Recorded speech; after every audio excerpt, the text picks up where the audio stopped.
ఐదేళ్ల వయసులోన పలకమలపంత మొదలు పయనం అంచలంచెలుగా మేమెదుగుతుంటే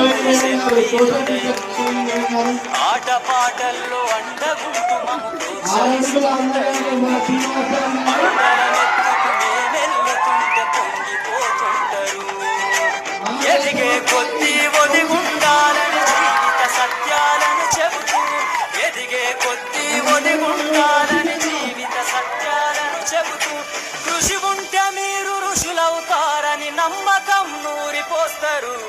తరగతి గదిలో తలరాతలు మార్చేటి గురువులారా విశ్వానికి విఘ్న ఐదేళ్ల వయసులోన పలక బలపంతో మొదలు పయనం అంచలంచెలుగా మేమెదుగుతుంటే మురిసెను మీ హృదయం ఆట పాటల్లో అండగుంటూ